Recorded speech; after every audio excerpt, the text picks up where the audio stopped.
Today is Monday the 3rd of December and we are talking to John about his father who was an airship pilot in World War One. Okay, so John, can you tell us a little bit about the early years of your father? Tell us when and where he was born. My father, William Phillips Clutterbuck Chambers, was born on the 28th of September 1895 near Stroud in Gloucestershire. To his parents, who one was remarried to my grandfather. She came over from Canada and had a daughter who was then latterly married to a Sandeman's Port, and my father had a sister, Etty. My aunt lived in Dieppe, managed to get out during the war and lived at Cow Beach. He entered Osborne House, the Isle of Wight, September 1908, and I believe Prince Edward of Wales was there at the same time, so they must be in similar age. He entered Dartmouth in 1911, and his results were given in 1912, and he was 52 out of 71 and had a Class 3 certificate. He was appointed a midshipman on the 9th of May 1913 to HMS Dreadnought at Portland. Now, the HMS Dreadnought was the fastest battleship going because it was the first ship to have steam turbines. And then in 1915 of March, he joined the Royal Naval Air Service for a free balloon course and flew SS-1 for a week in May. On August the 8th of that year, he flew the SS-13 at Kingsnorth, and he went across channel on cross-channel patrols and bomb-dropping practice. On May the 4th, 1916, he flew to Polegate with the SS-13, and Midshipman Goddard joined about this time, and they did night landing practice, Lewis gun practice, reconnaissance, and from July the 2nd to the 8th they dropped a 12-stone weight fixed to a Guardian Angel, and they did photography. And at this time he was changed to the SS-40. And July the 12th he dropped a pigeon basket. July the 27th he dropped a Guardian Angel parachute. He resigned his commission in the RAF. A notification in the London Gazette was of 1st of April 1919. In 1920, my father goes to Burma to work in the teak forests near Rangoon, and for 13 years he worked for Steele Brothers, and I have cinefilm of his activities there plus copious numbers of photos. He finished there in 1933, and he moved to Birchlands Waldron, Moat Lane, to fatten chicken. It was a main area for fattening chicken, and they used to send them on the train at Heathfield and Horham to go up to London. He rented this house, and in 1935 Heronsdale Manor, Moat Lane, Waldron, came up for sale, and he bought the farmhouse at Oast and 60 acres. In 1937 he got married to my mother, namely Mary Coland, both having an affinity for Dandy Dinman dogs. In 1942 January I was born. In 1943 December my sister was born. During the war my father was in the Home Guard, and they used to carry out exercises with Canadian troops billeted around in the area, and the locals were past masters at camouflage and beat the Canadians hands down. The locals used to move when the lorries or buses were going down the road, and the Canadians seemed to go on the skyline. That's the story he told me. In 1940 October, a Messerschmitt 109 was shot down and landed in the wood at Heronstal, so it had to be guarded. A local boy tells me he went down and had to take cover behind trees to avoid the bullets flying around, and he's still around now.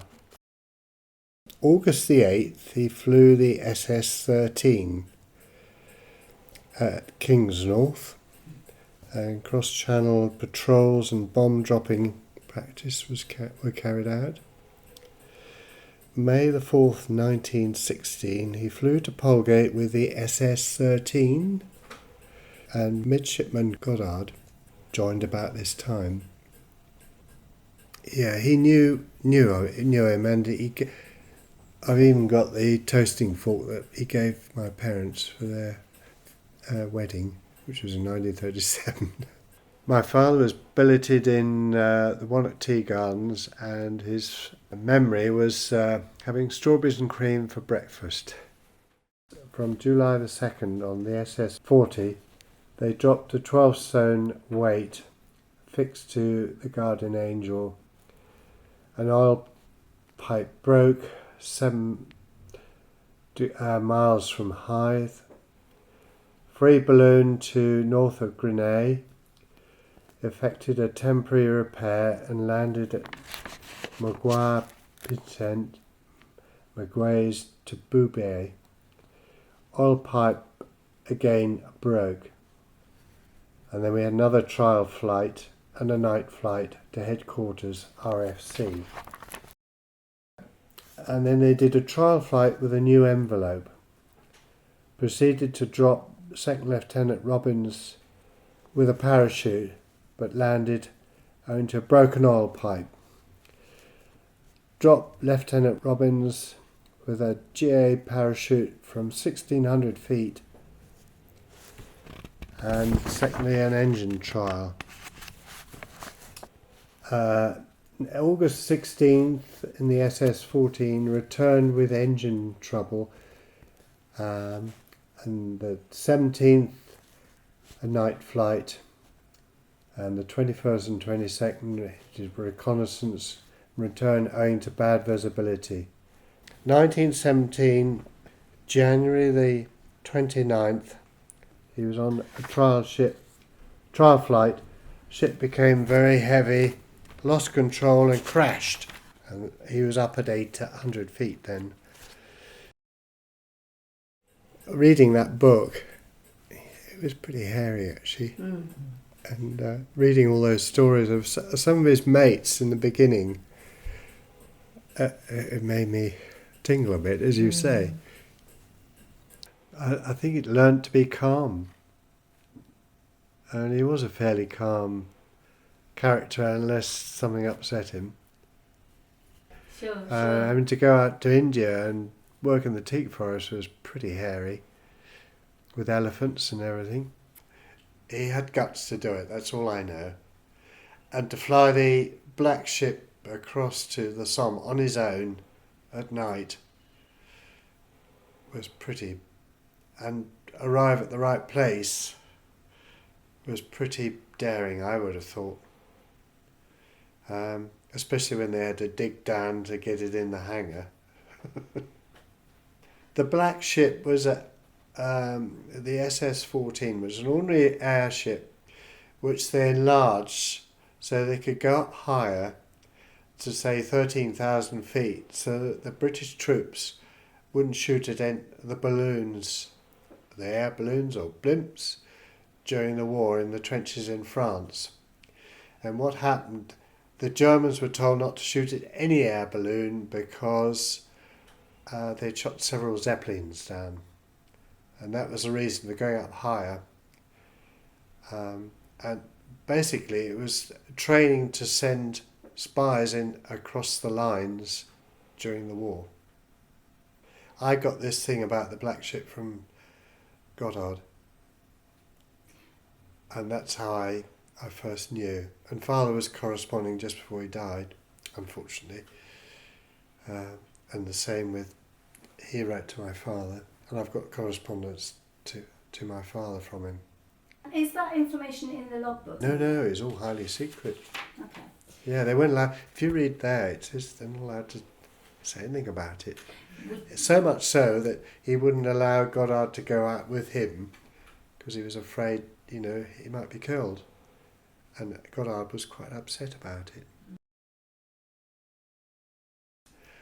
There was one time when he was flying with Midshipman Goddard when the rudder got stuck. And this is because the chain came off the sprocket. So Father said, don't worry, we'll go around an elliptical circle.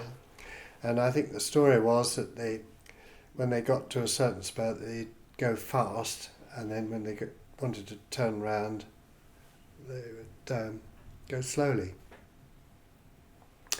And eventually they arrived on the landing strip at Polegate, safely.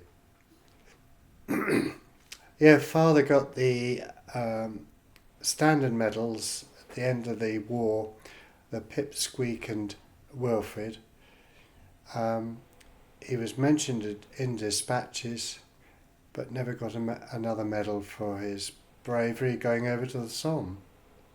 I think he's very brave, and on his own. And how he got to that hangar, I just don't know. Because he didn't have a navigator, which was Midshipman Goddard who used to do the navigating for him.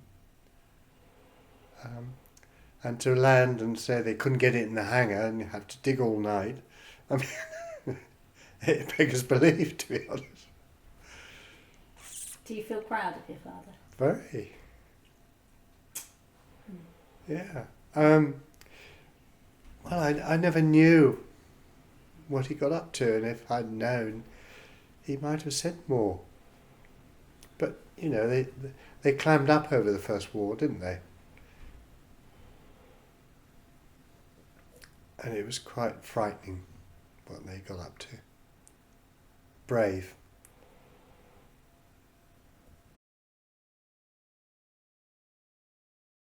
Now this is a letter from Victor Goddard, who lived at Westerham, and the date is the 27th of August 1977.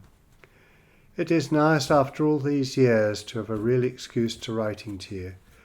I enclose a letter which has come from a French author of a book. I enclose also a copy of my reply.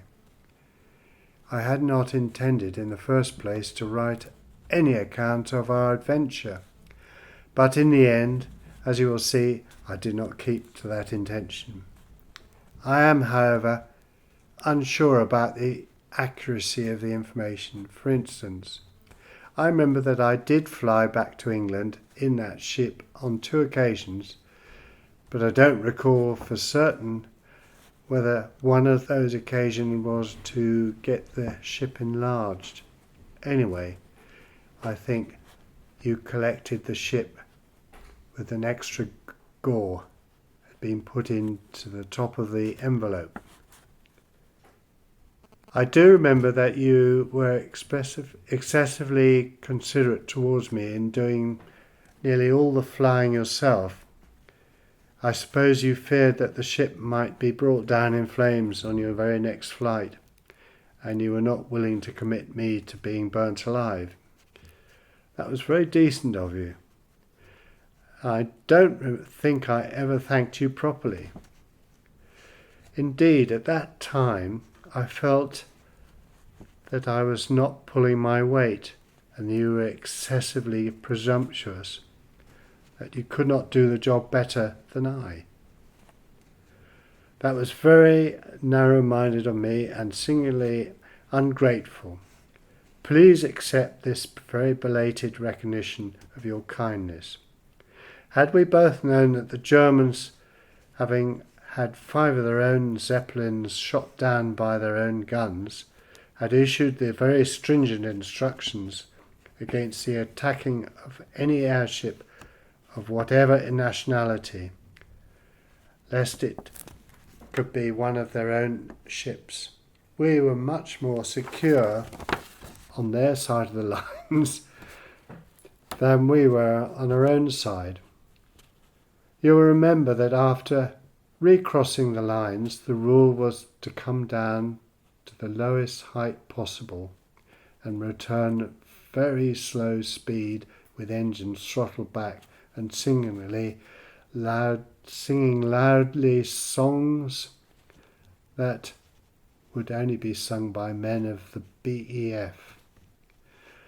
That was after you had been shot up by our own people or by the French. My final remark in my reply to Larat, before the PS could be misunderstood, I thought you deserved at least an MC or a DFC for all the work you did. I hope all goes well with you despite our old age. Yours ever, Victor Goddard. Thank you for your letter of this month. I'm not completing the form which you enclosed because I doubt whether the information which I could supply would be of any value to you. At the outbreak of the war in August 1914, I was in the Navy, a junior officer in HMS Victorious. I transferred to the airship section of the Royal Naval Air Service in May 1915 and went to France at the end of June 1916 to be stationed with the SS-40 at Beaubert-sous-Canche near Arras. The Royal Engineers had built a hangar for the airship at that place. I was stationed there throughout the Battle of the Somme and returned to England at the end of November 1916. The purpose of this assignment was to drop agents, normally called spies, on the other side of the lines, and after a period of 3 weeks to pick them up again from the air, without landing the airship, except momentarily at a predetermined place. Fortunately, no agents were willing to take the risks involved in such an enterprise. Consequently, the airship was employed exclusively in night reconnaissance to determine enemy movements by road and rail. The airship only flew on dark nights. The purpose of the enterprise originated in the fact that the Germans had installed along the whole of the Dutch frontier an unclimbable fence in order to prevent the return of agents who had been dropped in their territory by the landing of aircraft in daylight. When the frontier fence was erected, agents could no longer return to England via Holland. At that time, aeroplanes did not fly at night. The SS-40 was doped to be black on the underside, and a special blower was fitted so that the envelope could be kept in shape when the engine was ticking over and the engine was hovering. A special silencer was also incorporated. At the time of this employment, I was a sub-lieutenant. My commanding officer was also a sub-lieutenant by name of W.P.C. Chambers. His address is Poppins, Crossenhand, Heathfield, Sussex. The information gained on reconnaissance was not important. The Germans had already enforced very strict blackout regulations for reasons of safety. The SS-40 was required to fly to a maximum height of 13,000 feet. Initially, the maximum height to which the ship could ascend was only 13,100 feet. For that reason, I flew back to England, where the envelope was enlarged to enable her to ascend to 10 times that height. If this account reveals anything, it is that general staffs at that time were totally ignorant of the practicalities of airship flying and the observation from the air at night. Incidentally, it could be said that junior airmen like Chambers and myself were too prone to accept orders from higher authority without questioning. Chambers was mentioned in dispatches. Yours sincerely, Victor Goddard. P.S. The name of the unit was so secret that I cannot recall that we had a name. But we were attached to the 3rd Battalion Royal Flying Corps, and our landing party were permanent base men, 40 in number. Our observers were 2 army officers attached to the RFC, by name of Robbins and Gregg. The latter did not care for the employment and was allowed to withdraw. Robbins did most of the flights. Now, I've got a reply here from my father. Dear Victor, thank you for your welcome letter after all these years. You make me blush to think how mean and overbearing I was hogging all this operational flying. My only excuse is that there was so little of it under the conditions imposed. Perhaps if I had been less greedy, more might have come out of the submission. Some people get wonderful ideas and they have to be tried out. Looking back, my great consolation was meeting that great man, Boom Trenchard, and his wonderful staff.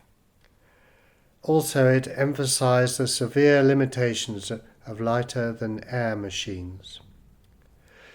My only real criticism of your letter to Monsieur Lerat was that the airship ceiling was 9,000 feet, and we were instructed to come down after crossing the line.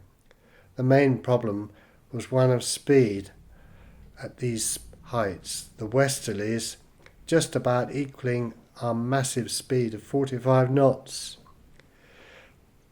One other point, the engine, a green copy of the Maybach, which won the Daily Mail prize of £1,000, was magnificent, and without it, little would have been accomplished. It was never generally adopted. Big business. I wrote an inadequate letter of our exploits for the Battle Mag's final number in January 1919, and if you wish, it will send you a copy when I can find someone to copy it out. I finished up at Lonside, Aberdeen, before going out to Burma, where in due course C.R. Robbins, the observer, became the D.C. Forests, where I was working with my steam donkeys. My son John got married some 8 to 9 years ago and cooked us out of Heronsdale to this bungalow near the windmill. We're getting a bit decrepit with AD, but still carrying on with the help of John and outside. I believe you had a visit from Brian Turpin about our exploits after he left me. These are various items that my father saved after the war. There was an epaulette, a cap badge, or cap badges, and the stripes that go on your arms, a ceremonial sauce with his initials on, and his name tag if he got killed or lost. Also, there was some goggles there which I assume he flew with when flying the air balloons or blimps.